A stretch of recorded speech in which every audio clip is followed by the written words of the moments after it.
this is a good practice approach. This isn't laid down in law, but it makes sense to approach the conversation in an open, transparent way in order to discuss the concerns you have. Now, ACAS and, in fairness, employment tribunals expect to see an informal approach between an employee and their manager, for instance, as this first step on raising concerns. Now, bearing in mind there are legal protections that we've mentioned, you may want to document in some form so that it's on record, this conversation. That is up to the employee. It may be worth doing so that it's on record. Then the employer can be held to account. But a consultative approach is recommended. Now, in general, complying with the health and safety obligations that I've mentioned earlier, employers might want to consider if an employee can work from home, and if the business can allow it, it might be safest for them to do so. If employees can't work from home but can still travel to work, then it's reasonable to explore, is the workplace a safe place? With emphasis, it has to be said, on the risk assessment, hygiene, cleaning arrangements, that kind of thing.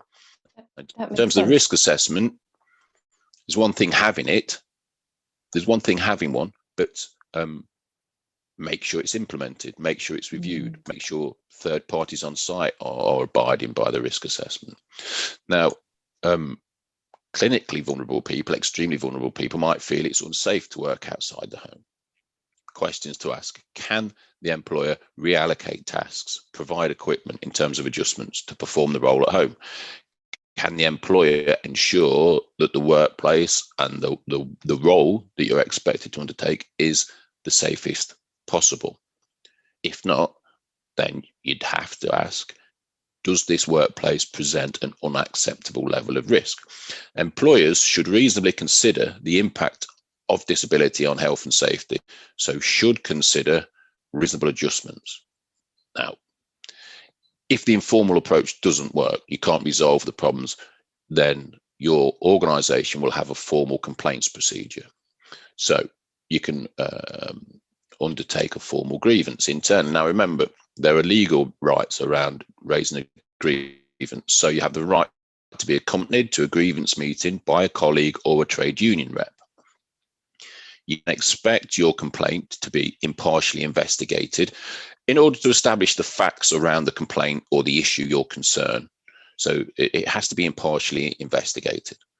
You should also be able to appeal to someone other than the person making the decision if you feel the problem or there is a problem, with how the grievance has been handled. Again, grievances should be heard without unreasonable delay.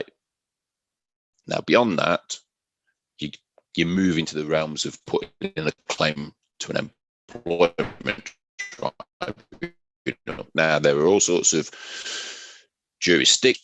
There is no longer a cost to an employment tribunal application, but there will be a process to follow. So what I would say is, if you've a problem and you've exhausted the internal processes, the internal grievance complaints processes, I'd recommend calling the ACAS helpline or seeking legal advice.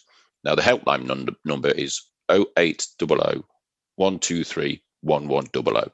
Now, we can give impartial advice to employees and employers. So because we have to be impartial, we can't represent parties in a dispute, but we can talk through the legal expectations, obligations, time limits, that kind of thing, to make it clearer as to what to expect.